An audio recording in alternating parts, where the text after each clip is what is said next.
Guys, welcome back. This is Shivani Jaiswal और आज के इस वीडियो में मैं आपको बताने वाली हूँ एनएमसी की गाइडलाइंस एंड एलिजिबिलिटी क्राइटेरिया के बारे में। मोस्टली आप जब भी किसी भी कंट्री को सेलेक्ट करते हो तो आपको ये एनएमसी की गाइडलाइंस बहुत ही इम्पॉर्टेंट है और आपको पता होना चाहिए, क्योंकि अगर ये पता नहीं होगा आपको तो हो सकता है कि आप बहुत सी ऐसी गलती कर बैठो जो आपके फ्यूचर के लिए बहुत ही प्रॉब्लम क्रिएट करे।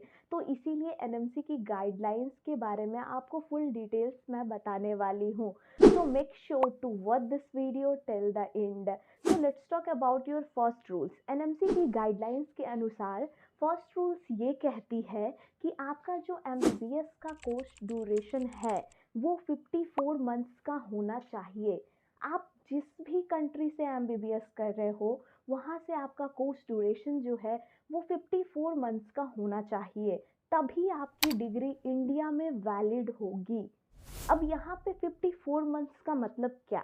तो 54 मंथ्स का मतलब ये होता है आपका कि आपका 4.5 ईयर्स आपकी एमबीबीएस एंड प्लस में आपकी 1 ईयर इंटर्नशिप। आपको जो 4.5 ईयर्स है वहीं से आपको उसी कंट्री से आपको इंटर्नशिप भी करनी है। तो टोटल मिला के आपका यहाँ पे 5.5 ईयर्स होता है आपकी एमबीबीएस का कोर्स ड्यूरेशन। तो ये जो फर्स्ट रूल है वो क्लियर यहाँ पे होता है, ये कहती है कि आपका 5.5 ईयर्स किसी भी कंट्री से होना चाहिए। तो ये मोस्टली बहुत इंपॉर्टेंट है ये rules. So let's talk about your second rules. Second rules ये कहती है कि आपका एमबीबीएस का जो कोर्स ड्यूरेशन है वो टोटल आपका फुल्ली इंग्लिश मीडियम होना चाहिए। आप जिस भी कंट्री से कर रहे हो उस कंट्री में बहुत सी ऐसी यूनिवर्सिटी होती है जो कि अलग अलग तरह के लैंग्वेजेस की कोर्स करवाती है। तो आपको वहाँ पे जहाँ पे आपका 5.5 ईयर्स का एमबीबीएस है वहाँ से आपको फुल्ली इंग्लिश मीडियम होना चाहिए आपका जो एमबीबीएस का कोर्स है, तभी आपकी डिग्री इंडिया में वैलिड होगी।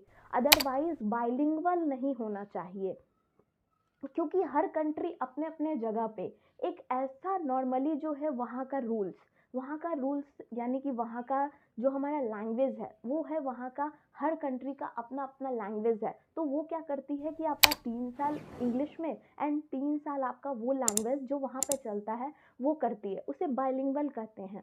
तो इसीलिए आप बाइलिंगुअल कोर्स में बिल्कुल भी एडमिशन मत लीजिए, आप अपना 5.5 ईयर्स जो है वो फुल्ली इंग्लिश मीडियम में जाइए। तो ये आपका जो है वो सेकेंड रूल्स कहती है एनएमसी की गाइडलाइंस के अनुसार। सो let's talk about your third rules.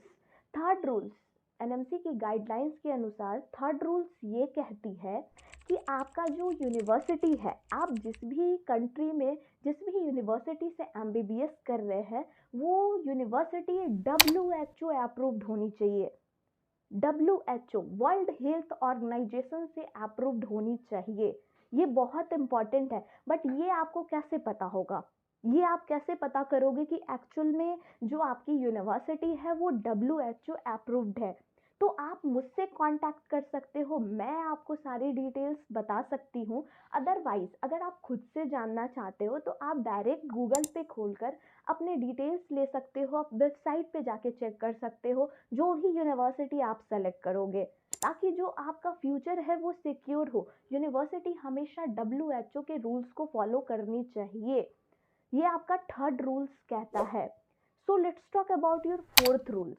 Fourth rules क्या कहती है? फोर्थ रूल्स ये कहती है कि आप जिस भी कंट्री से एमबीबीएस कर रहे हो उस कंट्री में आपको रजिस्टर्ड डॉक्टर होना ज़रूरी है। यहाँ पे रजिस्टर्ड डॉक्टर का मतलब क्या? एज अ उस कंट्री में आपका एज अ डॉक्टर आपको प्रैक्टिस करने का लाइसेंस मिलना चाहिए, प्लस में उस कंट्री का आपको लाइसेंस भी होना चाहिए, तभी आपकी डिग्री इंडिया में वैलिड होगी। तो मोस्टली जो मैंने अभी आपको बताया कि ये रूल्स आपके लिए 2024 में बहुत ही इम्पॉर्टेंट है एंड आप इस रूल्स को फॉलो करके ही चूज कीजिए किसी कंट्री को, ताकि जो आपके फ्यूचर है वो सिक्योर हो। ये रूल्स मैंने आपको एक्सप्लेन कर दिया, बट मैं आपको और भी इंफॉर्मेशन बताना चाहूँगी लाइक एलिजिबिलिटी क्राइटेरिया। मैंने आपको पहले भी बताया है लेकिन मैं इस वीडियो में आपको ये भी क्लियर कर दूँ कि आपकी जो एलिजिबिलिटी क्राइटेरिया है वो आपका मिनिमम एज जो है वो 17 ईयर्स होना चाहिए। सेकंड क्राइटेरिया आपका क्लास 12th में फिजिक्स, केमिस्ट्री, बायोलॉजी में आपका 50% होना चाहिए। एंड आपका थर्ड क्राइटेरिया आपका नीट क्वालिफाइड होना चाहिए। जब भी आप एमबीबीएस इन रशिया को चूज कर रहे हो ना, तो आप हमेशा नीट क्वालिफाइड करके जाओ, ताकि जो आपके फ्यूचर है वो सिक्योर हो। मिनिमम आपका जो है हर चीज़ अपनी जगह पे सही है, बट एक यूनिवर्सिटी सेलेक्ट करना बहुत ही इम्पॉर्टेंट है आपके लिए, जो इससे आपके पूरे फ्यूचर बनते हैं। तो ये बहुत ही इम्पॉर्टेंट है। तो एनएमसी की गाइडलाइंस एंड एलिजिबिलिटी क्राइटेरिया ये मैंने आपको एक्सप्लेन किया। But if you are having any doubts, then my number is showing on the screen, you can call me and you can also contact me on WhatsApp. Thank you so much.